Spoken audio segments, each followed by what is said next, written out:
So we're at the two dots on Kuflam and Aleph and base.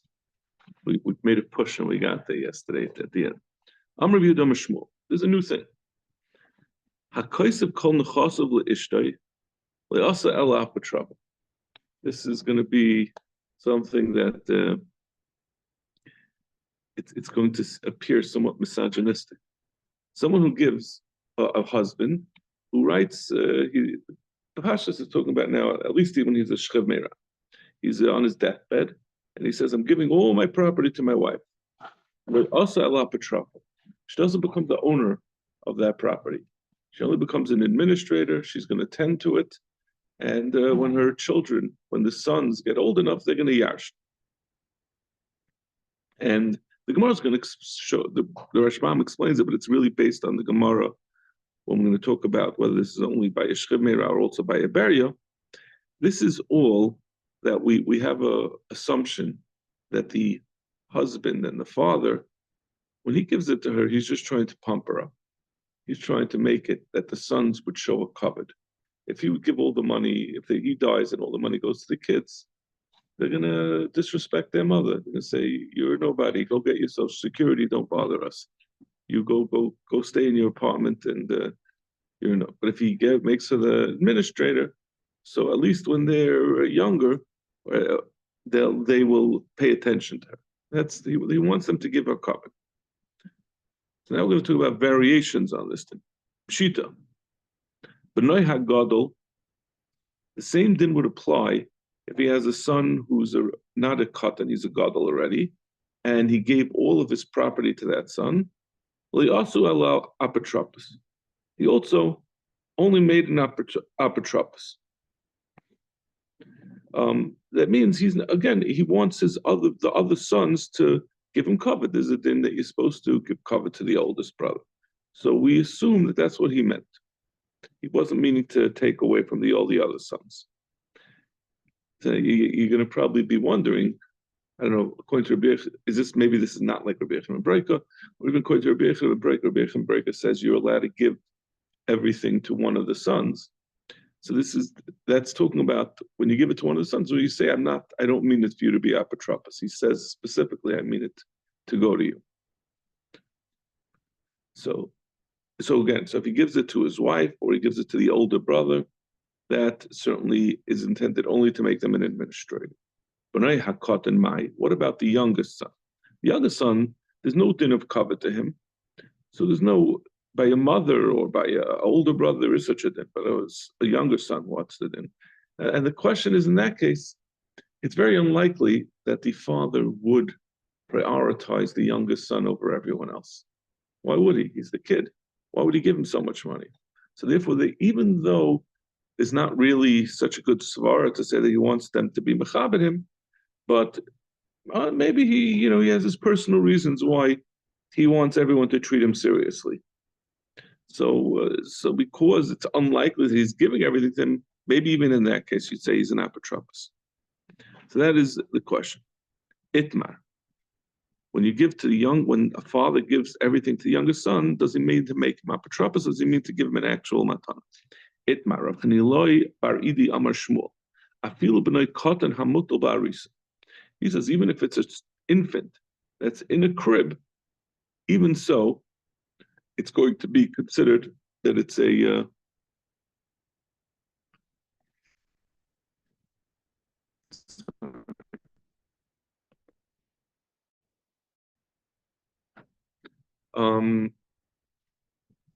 even if it's an infant in the crib, it's going to be considered as that he's making an administrator, as opposed to making that it's a matana. So we continue with the other case. Pshita, b'noi va'acher, acher b'matana b'noi b'apotropos. If you give to an acher, or you give to a son.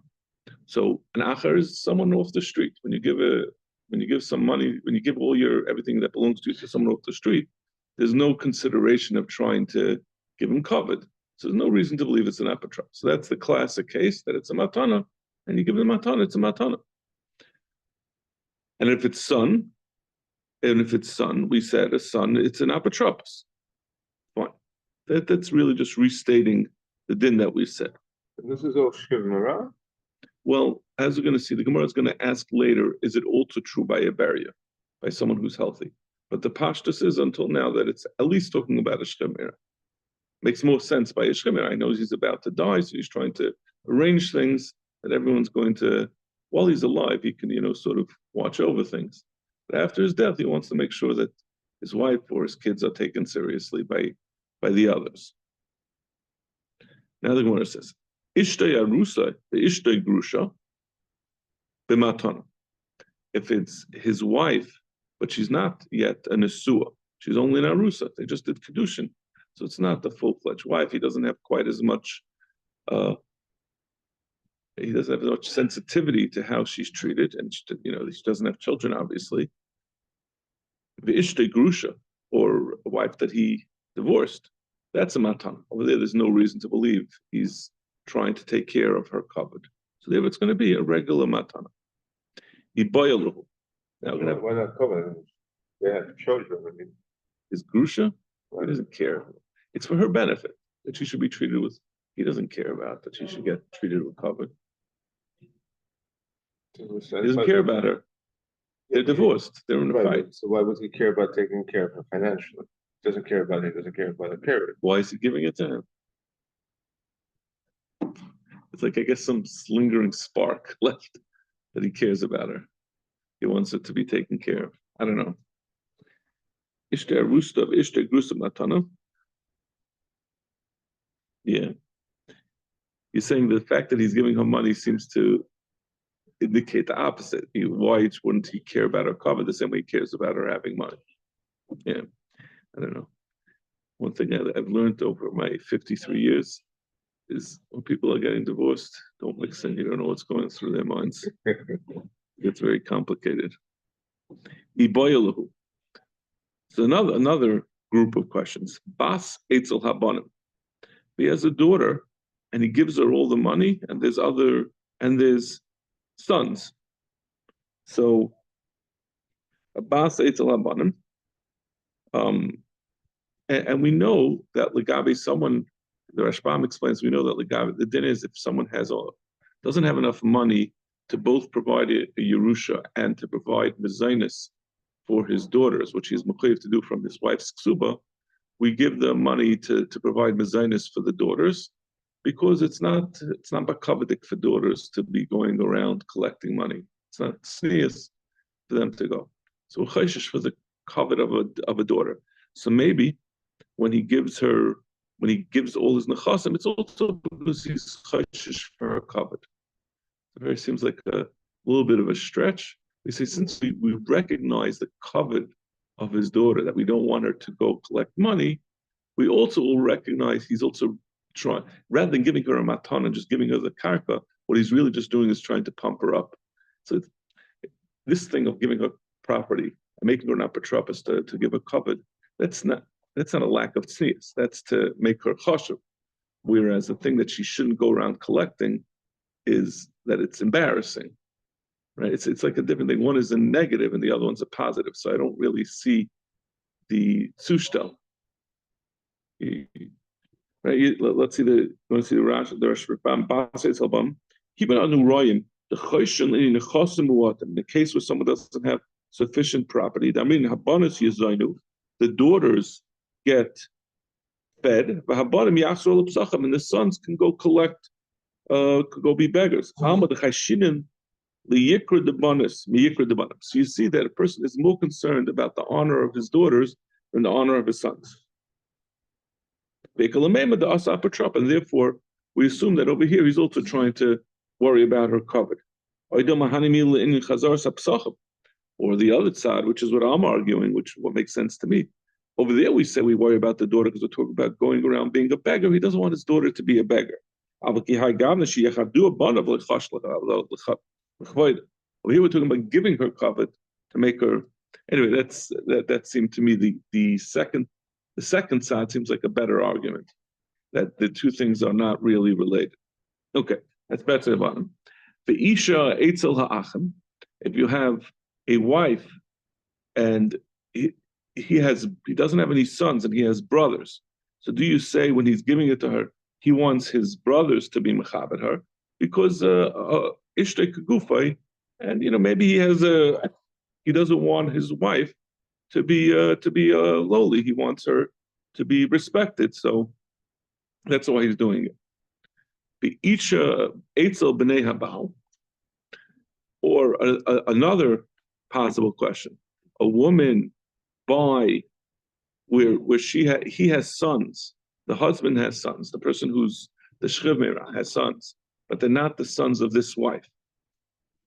So again, do we say that he's trying to pump up his wife, even though these sons don't really have a chiyuv to be mechaber, but he wants her to be mechubed?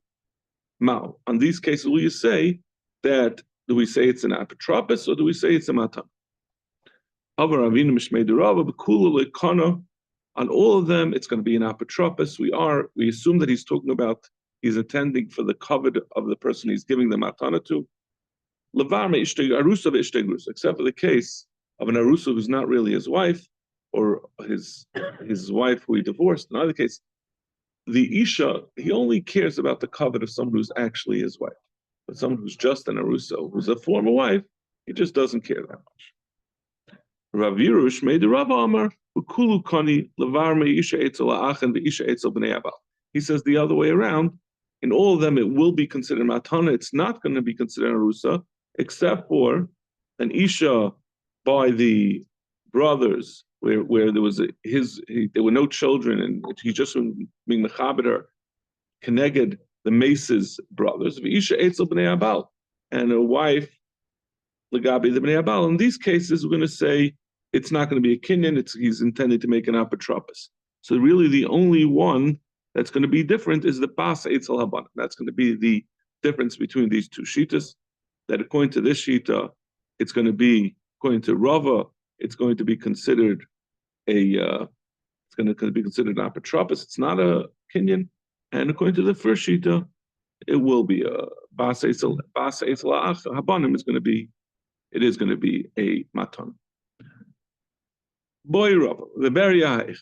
Now Rava goes back to the original, like we were saying. So again, what we are talking about over here is when someone gives a matana. He's a shchemera, and he gives a matana to his wife, and he has sons. We say that the din is that the person who gave the matana does not really mean to give a full-fledged ownership. What he really is doing, we understand what his meaning really is he just doesn't want that person to be looked down upon by his sons. If everything goes to the sons, we talked about the Yerusha issue, right? The Yerusha goes always to the sons.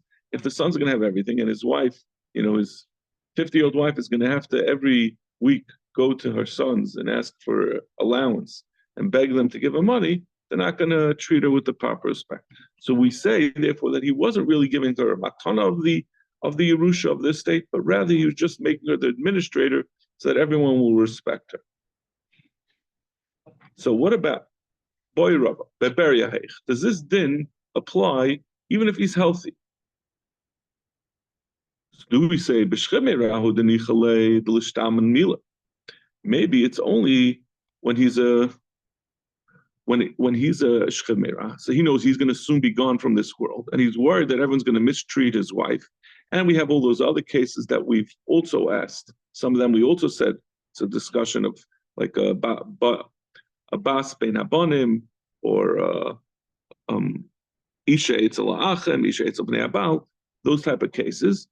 All these things, do we say it's only by shchemera because the mace is going to be gone, so he wants to pump up the person, so therefore we assume he's making her an apotropos. But as long as he's healthy, he knows he's around, so he can make sure, he could watch over her, make sure no one mistreats her. So when he gives her a gift of all his assets, he really means to give a straight up gift. It's not making her an apotropos. Are we asking questions for a regular healthy guy gives his wife a gift? Does it go through? He gives all of his possessions to her. So it's different to believe just a yeah, obviously a gift is a gift. Right. So why should this be any different? So it's a lot of it. Kol nechassav. There's nothing left. Hey, he wants to be a monk in Tibet. So the point is, it's unusual for a person to give kol nechassav. And like as we went through all the different cases, we said, like, if it's only specific cases where we say it's unlikely that he meant to give a gift of kol nechasav. For example, like we said, if he gave to his youngest son, right? So we said the two tzadim over there was, on the one hand, it's his youngest, so there's no chiyuv of kol for anyone. So why is he trying to pump up this youngest son? But on the other hand, we said maybe since it's so unusual that someone would give all his nechasim to his youngest kid, so it must be that for some reason he's trying to make that kid an apotropos, so he'll be respected. So the circumstances dictate to us a little bit that it's an apotropos. So or maybe when he's alive, he doesn't want to have to be busy making sure everyone respects his wife or respects this particular child, and therefore he's giving it that they should be an apotropos, but it's not really a gift. Toshma, I'll bring you right. So now we're going to get into a different. The rule is, which we've come across in ksubas, and we've come across it many times. The din that a woman is entitled to the ksuba is based on that she has a shibud on the karka of the husband. When he dies, the ksuba is paid from the karka. It doesn't come from cash; it comes from the ksuba, from the karka. So what happened if someone wrote? He said, "I'm giving the peiros from my nechasav to my ishtar, to my wife." So we say, "Goyvek subasam karka," even though he gave the peiros. So one might think if someone gave the peiros of his nechasim, right? He had an orchard, and he said, "You are entitled to whatever that's produced by that." Maybe it's considered as if he already gave her that karka, and once she accepts that karka as a gift, that takes away from her. That means she's giving up her right to have a lien on that karka. Right? The ksuba is God. She can collect the ksuba based on the lien that she has on the karka. But if she accepts the karka to some extent as a gift, so that takes away the lien. She could have. We're going to go back and forth in the Gemara exactly what that means. But like this, I'm taking this instead of what I had previously. Before I had a lien on it. Now I'm taking, for example, the peiros. So the Gemara says no. She still couldn't be goyvek subasa. All she took was the peiros. She was not giving up a lien. What happened if he gave her not the peiros, but he gave her a portion of the karka? He says, "I'm giving you a half or a third or a quarter of my karka." Goyvek subasa nashar. So enechanami, the part of the karka that she received, it's no longer a shibud on that, and it's not a lien, and therefore that's not eligible for her to collect her ksuba from. But the rest of it, the part that she didn't get, that still remains up for grabs, and she has a shibud on that. Cause of kol nechasav l'ishtay. He says, "I'm giving all my nechasim to my wife." The yatzul of shtar choiv. So when he gives kol nechasav l'ishtay, so then she really is accepting all of the karka, and she's saying, "Okay, so now this is instead of having a shibud, I'm taking the karka." Then you'll say to yourself, "What does it mean?" I mean, that once she got the karka, of course she doesn't have a shibud. She doesn't need it. She has the karka. What is a shibud relevant? The yatzul of shtar choiv. But then, after she accepted this karka, someone who she had gotten married in 2000, and in 2010, this guy, the husband, had borrowed money that was worth this. He borrowed as much money as this karka was worth. And then in 2015, he gave the karka to his wife. And the Baal Chayv came and said, I have a prior lien on this property, and I'm taking away the karka. The Lezer says, okay, listen, in that case, she doesn't want the matana. The matana is only hurting her because she has a prior lien. She got married before this chayv came into existence in 2010. She was married in 2000. The gift he gave her in 2015 is not helping her because it was taken away from her by the Baal Chayv. So she says, okay, I'm going to cancel the matana. Obviously, I never meant to take a matana that's going to hurt me. I'd rather have my original lien that predated the loan, and then I'll be able to be goiver right back from this Baal Chayv. No, it's not. You're not going to cancel the matana. You're going to cancel the ksuva. And she's left just with her gift, and her gift is going to be taken away from her from the Baal Chayv.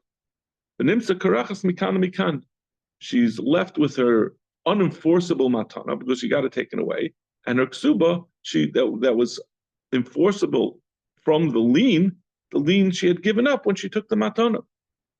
So she ends up losing. She ends up with nothing. She doesn't get to keep the karka, and she has no place to get her ksuba from. For Amar Yehuda Hanachtaim, Yehuda Nachtem said, this exact circumstance happened to the daughter of my sister who had married my son. And the Chamim, they went to ask, what should they do? Did she lose her right to collect her ksuba? He said, yeah, she's out of luck. She has no place to collect her ksuba. Since she accepted the matana, when she accepted matana, she gave up her shibud, and now she lost the matana because this Baal Chayiv had a prior lien, and she's out of luck. Now we're finally getting back to our original question, right? We had asked, this is all a big diversion from the original question, which was, if someone gives his wife all of his nechasim, is that a apotropos or is that a matana? So the time of the yatzel of shtar chayiv.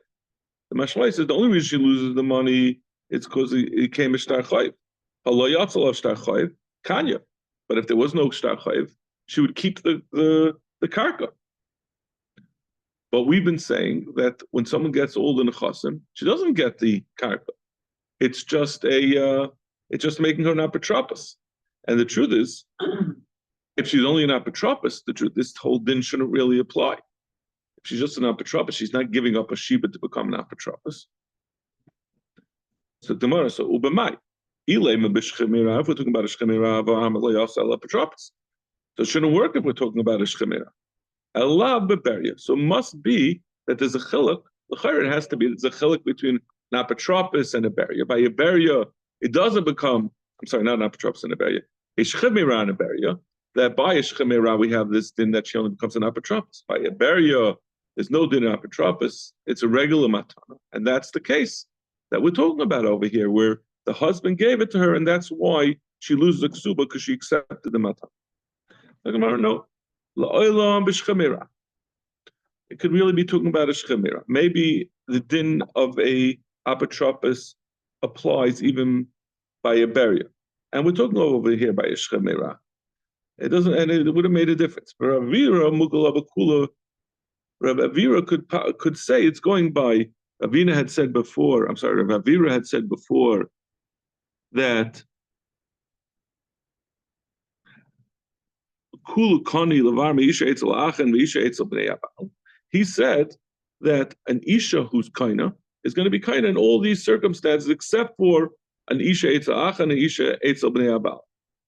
So he says that so the case of a Isha Beina Achen, I'm sorry, it's talking about where she got it as one of these cases where she's a Bas Bein Abonim, or one of these different circumstances where we said that we don't apply this rule of apotropos.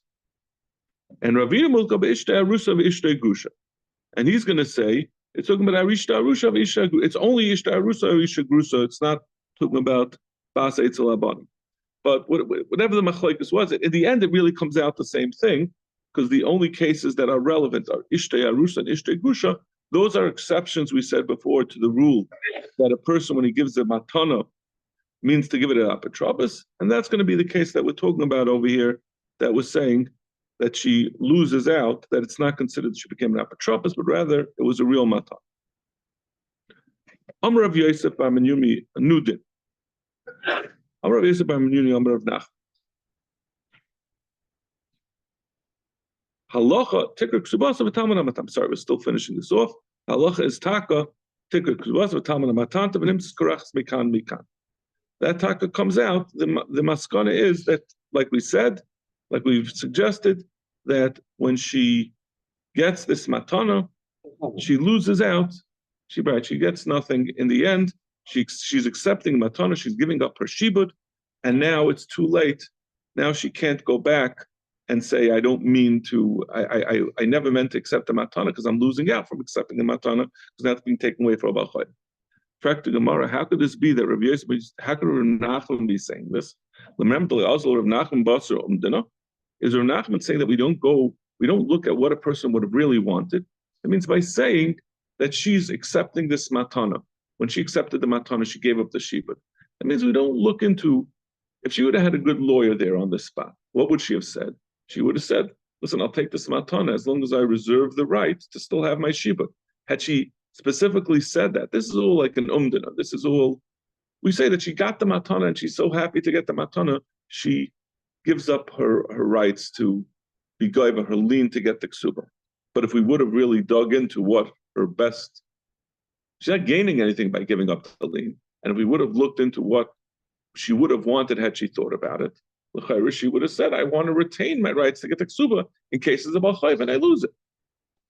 So it seems to, if you pass like this, that Rav Nachman doesn't hold you go basa what a person would have really wanted.